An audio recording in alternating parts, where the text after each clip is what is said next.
आफूले कुन कुन ठाउँको काम गरेको पैसा देखिरहेको छ थाहा नभएर आजभोलि धेरैजनाको 30 दिनको भिजा आइरहेको छ। लसनबाट खाजे सोमेन्सु निकालेर कति कति पैसा देखेको छ हेरौँ है त अघिल्लो वर्षको। ग्योसियो साबिसु क्लिक गर्ने, त्यस पछाडि सोमेन्सु नो कोफु क्लिक गर्ने, त्यस पछाडि सोमेन्सु नो कोफु नो साबिसु क्लिक गर्ने, त्यस पछाडि दोई सुरु क्लिक गर्ने, त्यसपछि माई नम्बर कार्ड सेट गर्ने। माई नम्बर कार्ड सेट गरिसकेपछि चुगिए क्लिक गर्ने।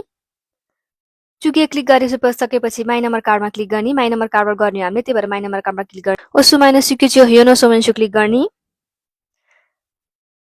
त्यस पछाडि आफ्नो पिन नम्बर हाल्ने माई नम्बर कार्डको। त्यसपछि माथिबाटको 4 नम्बरकोमा क्लिक गर्ने, खाकु सियोजियो सोमेन्सु क्लिक गर्ने।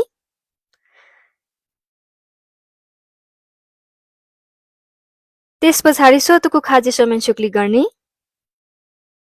त्यहाँ अघिल्लो वर्षको देखाउँछ निकाल्नको लागि, अघिल्लो वर्षको निकाल्ने हो त्यहाँ क्लिक गर्ने। त्यस पछाडि नम्बर कतिवटा कपी निकाल्ने हो त्यहाँ नम्बर क्लिक गर्ने। अनि त्यो क्लिक गरिसकेपछि कुन वर्षको निकाल्न हो त्यो देखाउँछ, अनि त्यहाँ चुगिए क्लिक गर्ने।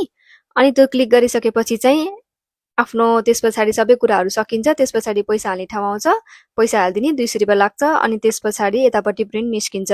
यति नै हो। हजुरहरूलाई पनि अघिल्लो वर्षको निकाल्नु छ भने, कति काम गरेको हेर्न मन छ भने यसरी नै निकाल्न सक्नुहुन्छ लसनमा है त।